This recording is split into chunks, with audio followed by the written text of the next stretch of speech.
तो चलो शुरू करते हैं आज का रंगारंग कार्यक्रम। एपिसोड की शुरुआत वहाँ से होती है जब निंग अपने भाई को देखते हुए कहती है, परवर्ट। तभी उसका भाई मुँह छुपाते हुए कहता है, अरे नहीं, इतने सालों से जो मैंने एक प्योर भाई की इमेज बनाई थी वो सारी इमेज आज मिट्टी में मिल गई। तभी वो अपनी बहन को देखते हुए कहता है, निंग रुको, मैं तुम्हें सब कुछ समझा सकता हूँ। तब तक निंग बड़े प्यार से सो जाती है और वो कमर उड़ाते हुए कहता है, आखिरकार यह है तो एक बच्ची ही। तभी डिंग करते हुए सिस्टम आ जाता है और सिस्टम कहता है, कॉन्ग्रेचुलेशन, तुमने 24 घंटे ज़िंदा रह गए, सर्वाइव कर लिया है, इसलिए तुम पे दया पाके हम तुम्हें एक लॉटरी ड्रॉ करने का चांस देते हैं। तभी वो लॉटरी पे क्लिक करता है और अचानक से बूम! नोटिफ़िकेशन आती है, congratulation, you got zombie vaccine.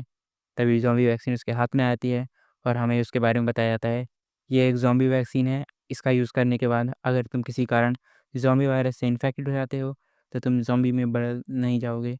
हाँ, मतलब वही, इसको लगा दोगे और ये ज़ॉम्बी ने काटा, तो तुम में इंसानियत रहे या नहीं रहे, पर तुम इंसान रहोगे।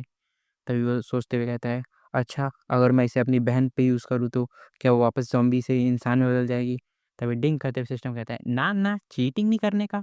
हमने बोला है कि रिसर्च लैब से ही तुम एक ज़ॉम्बी को वापस ह्यूमन में कन्वर्ट कर सकते हो। ये वैक्सीन सिर्फ़ ह्यूमन्स पे काम करती है। वो कहता है, अच्छा, ठीक है, मुझे जल्दी से जल्दी लेवल 5 पर पहुँचना होगा और वो ज़ॉम्बी वैक्सीन अपने हाथ में लगा लेता है।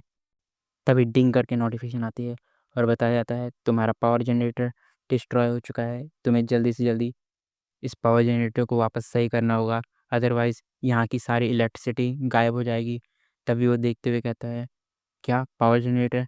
तभी सिस्टम बताते हुए कहता है कि तुम्हारे पास 2 रास्ते हैं, या तो सिस्टम से नया पावर जनरेटर खरीदो या फिर तुम्हें इस पावर जनरेटर को सही करने के लिए इसके कोर की ज़रूरत होगी। तभी वो देखता है पावर जनरेटर का प्राइस और कहता है, उड़ी बाबा! 1000 पॉइंट, इतने तो मेरे पास है ही नहीं, मुझे पावर कोर की ज़रूरत होगी। तभी सिस्टम डिटेक्ट करते हुए बताता है कि आस-पास नियरेस्ट बिल्डिंग में पावर कोर डिटेक्ट किया गया है। तभी कहता है, यस, आखिरकार मैं इस बिल्डिंग को, इस शेल्टर को ऐसे ही अपग्रेड करता रहूँगा और यहाँ पर कई सारे लोग आ जाएँगे और सब लोग मुझे लॉर्ड कहेंगे।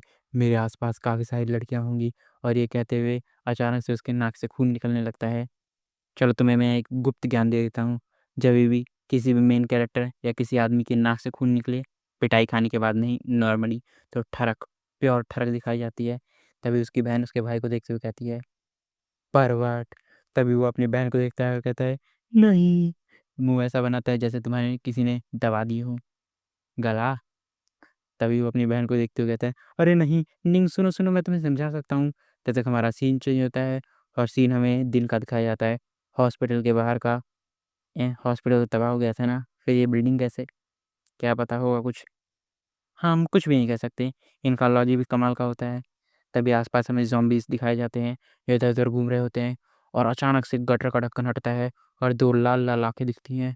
फिर हमारा मेन कैरेक्टर सल्लू भाई स्टाइल में, तेरे नाम स्टाइल में गटर से निकलता है और सोचता है कि बगल वाली बिल्डिंग के 16th फ्लोर पे पावर कोड रखा है, जिसकी हमें ज़रूरत है। वो धीरे से अपनी बहन को बाहर निकालता है और सोचता है, कैसे कि जब मैं बाहर जा रहा था, तभी उसकी बहन डरते हुए कहती है उसका शर्ट पकड़ते हुए, नहीं, मुझे अकेला छोड़ के मत जाओ, मुझे डर लगता है। तभी वो अपनी बहन को भी साथ में ले आता है और बाहर निकालता है और बाहर की तरफ देखता है, सभी ज़ॉम्बीज़ इंसानों को खा रहे होते हैं, इधर-उधर हर तरफ ज़ॉम्बीज़ ही ज़ॉम्बीज़। वो देखकर चौंक जाता है, क्या ये दुनिया सच में एक ज़ॉम्बी वर्ल्ड में चेंज हो गई है? तभी वो कहता है, नहीं, नहीं, मुझे ये सब नहीं सोचना चाहिए। मुझे बस अपनी बहन को बचाने पे ध्यान देना चाहिए। वो अपनी बहन को हाथ पकड़ता है और भागने लगता है। तभी सामने की तरफ जाते समय उसको एक काली-सी परछाई दिखाई देती है और सामने देखता है तो अंकल लिन। भाई, नाम गलत बोल दूँ तो सॉरी, नाम याद नहीं होते और इसके नाम तो वैसे ही इतने अजीब-अजीब हैं। तभी वो सिक्योरिटी गार्ड को देखता है और देखते ही अचानक से चौंक जाता है और अचानक से अपने पीछे से तलवार निकालता है। पीछे से? कुछ गलत क्यों लग रहा है? तभी वो खतरनाक स्टाइल में तलवार पकड़ के खड़ा हो जाता है और हमारा सीन चेंज होता है। हमें कुछ ज़ॉम्बीज़ दिखाए जाते हैं, कुछ हॉट ज़ॉम्बीज़ भी दिखाए जाते हैं। अचानक से उन पर फायरिंग होने लगती है और हमें आर्मी दिखाई जाती है, जो उन ज़ॉम्बीज़ की तरफ फायरिंग करते हुए आगे बढ़ती है। तभी उनके बीच से एकदम स्टाइलिश, एकदम हॉट स्टाइल में चलते हुए उनकी कैप्टन आगे बढ़ रही होती है और वहाँ पर एक ज़ॉम्बी गिरा हुआ होता है, वो चिल्ला रहा होता है। तभी उसके हाथ में अचानक से एक, ये क्या है, तलवार? ये कहाँ से आई? कोई बात नहीं।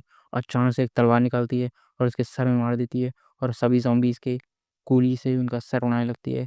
तभी एक सोल्जर दूसरे सोल्जर को रोकते हुए कहता है, रुको। जब भी हमारी कैप्टन मैदान में उतरती है तो हमें कुछ करने की ज़रूरत ही नहीं। तभी उनकी कैप्टन एक स्लाइस मारती है एक ज़ॉम्बी के ऊपर। तभी कुछ ही देर में कैप्टन ने सभी ज़ॉम्बीज़ का काम तमाम कर दिया होता है। और अचानक से ये सब देखते हुए सेकंड सोल्जर कहता है, अमेज़िंग! हमारी कैप्टन तो डेथ गॉड टाइटल के काबिल है, हमारी कैप्टन तो इनविंसिबल है। तभी उनकी कैप्टन अचानक से दूसरे ज़ॉम्बीज़ को ऑर्डर देने लगती है और सेकंड सोल्जर कहता है, अरे! ये हमारी कैप्टन क्या कर रही हैं? तभी फर्स्ट सोल्जर बताता है कि हाँ, हमारी कैप्टन इनविंसिबल तो हैं, लेकिन उन्हें थोड़ी-सी ब्लाइंडनेस है। अब जो कोई लॉजिक ढूँढ रहा है, तो हाँ, कोई लॉजिक नहीं है। तभी वो पीछे की तरफ कैप्टन को बुलाता है, कैप्टन चलो हमें आगे बढ़ना चाहिए। तभी कैप्टन कहते हैं, उप्स! लगता है मुझसे थोड़ी गलती हो गई। तभी हमें थोड़ी-सी फैन सर्विस दिखाई जाती है। तभी हमारा सीन चेंज होता है और हमें सीन दिखाया जाता है, लिन गार्ड अंकल के सामने अपनी कटान लेके खड़ा होता है और फिर उसे याद आता है, अरे नहीं, मैंने ऑडियंस को ये बताया ही नहीं कि मेरे पास ये कटाना कहाँ से आई।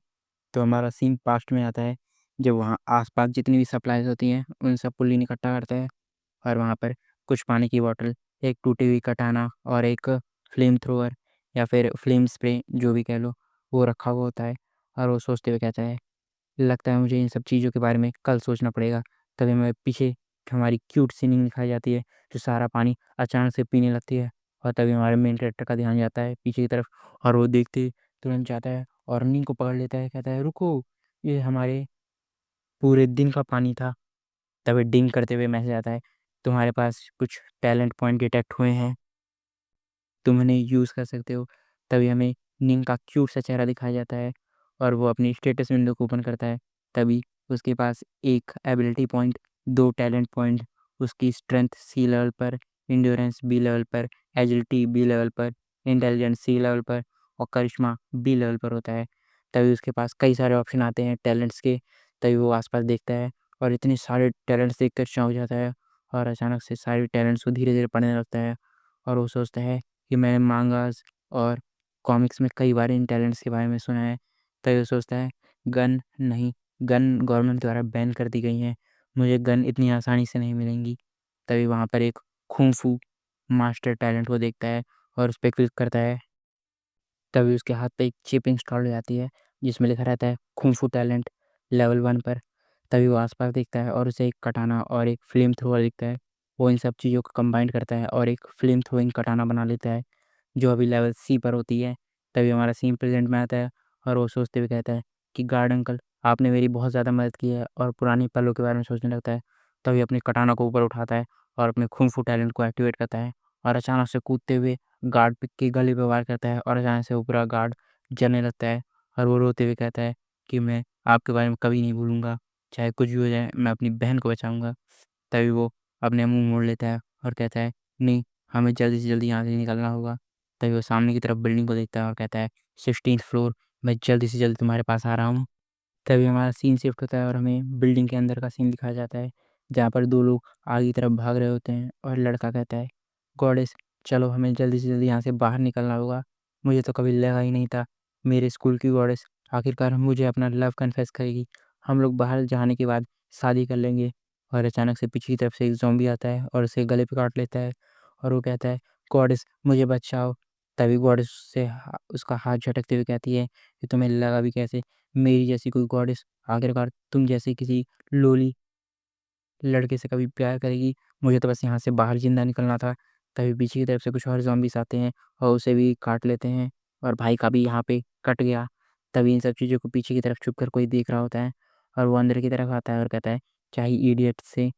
तभी हमें उसके बारे में बताया जाता है, वो इस कंपनी का प्रेसिडेंट होता है और उसके नीचे उसका सबऑर्डिनेट वाइस प्रेसिडेंट झुका हुआ रहता है और कहता है, हाँ, प्रेसिडेंट आप बिल्कुल सही कह रहे हैं। तभी प्रेसिडेंट वहाँ पर सबको बताते हुए कहता है, हमें जल्दी से जल्दी यहाँ से सुरक्षित बाहर निकलने के लिए कोई रास्ता ढूँढना होगा और वो रास्ता ढूँढेगा ये छोटा लड़का। तभी वो उसकी बहन वहाँ पे चिल्लाते हुए कहती है, नहीं, तुम मेरे भाई को बाहर नहीं भेज सकते। तभी प्रेसिडेंट उसी तरफ देखते हुए कहता है, हमें यूज़लेस लोगों की कोई ज़रूरत नहीं है। तभी वहाँ पर एक लड़की खड़ी होती है और वो कहती है कि तुम्हारी हिम्मत कैसे हुई एक छोटे से लड़के को बाहर ज़ॉम्बीज़ के सामने भेजने की? तभी वो प्रेसिडेंट उसको चिल्लाते हुए कहता है, मैं यहाँ का प्रेसिडेंट हूँ और मैं जो भी कहूँगा वो सब तुम्हें सुनना होगा। सभी लोग यही चाहते हैं कि वो लड़का बाहर जाए। तभी वाइस प्रेसिडेंट खड़ा होता है और कहता है, हाँ, तुम्हारी हिम्मत कैसे हुई प्रेसिडेंट के खिलाफ बोलने की और वहाँ पर एक आंटी भी कहती हैं सभी लोगों का वोट यही है कि उस लड़के को बाहर जाना चाहिए। ये सब सुनकर वो लड़की भी चुप हो जाती है और प्रेसिडेंट कहता है उस लड़के को बाहर फेंक दो। तभी हमारा वाइस प्रेसिडेंट उसे उठाता है और बाहर फेंक देता है और उसकी बहन चिल्ला कर रह जाती है। तभी वो पीछे की तरफ देखता है और कहता है सिस्टर। तभी सामने से एक ज़ॉम्बी की नज़र उस पर पड़ती है। वो धीरे-धीरे उस लड़की के पास आने लगता है और उसकी बहन चिल्लाने की कोशिश करती है, पर प्रेसिडेंट जल्दी से उसका मुँह बंद कर देता है और ज़ॉम्बी जैसे उसे खाने वाला होता है, अचानक से उसके सर के आर-पार एक कटान आ जाती है और ये हमारा एमसी होता है, जो वहाँ पर आ जाता है और एकदम खतरनाक स्टाइल में खड़ा हुआ होता है और उसके पीछे उसकी बहन निंग भी होती है और यहीं पे हमारा एपिसोड खत्म हो जाता है। तो चलो मिलते हैं अगले एपिसोड में और महाज्ञानियों अपना ज्ञान कमेंट में ज़रूर बरसाना।